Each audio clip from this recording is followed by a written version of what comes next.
Right, so since you asked about the gimbal that I got, this is the old frame and the old gimbal. And the way it basically works is that, so this is the sideways movement. So there are these two extensions here. The spring would go between them, and they can't go beyond this point. So this is effectively the center point, and when this turns, this one gets away from the center, and the spring obviously gets pulled, and then gets back to the center.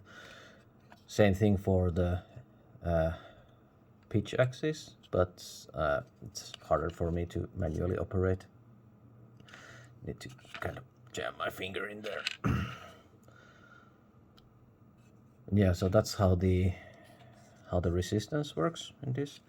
And the main difference between this and the new one is that you can see that there is kind of no,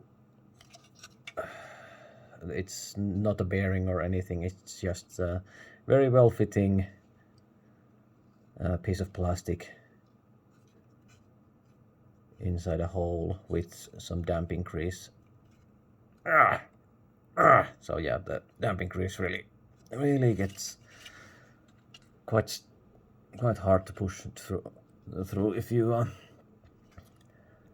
try to go too fast. But there's also basically no stiction, in the sense that it doesn't take, it's not hard to get moving. It's very smooth and you can make teeny tiny adjustments, but the hard part is moving it fast. So yeah, what they did basically with the new one is they added a ball bearing here.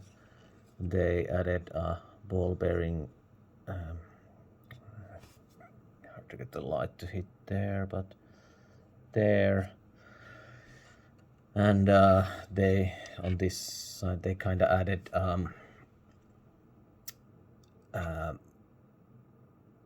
well, it's a bit of a different construction all around, but they added like the clutches that you can tighten on these axles as well. So still the same basic system. It's a very simple and good system. If you're not going with the kind of cams that you that are in your joystick, and also makes it so that you don't have the center hole to where you need to climb out of, but you can feel it when like you go from, if you had been pushing in this direction, you can feel it when you come back to the center and then suddenly go the other way.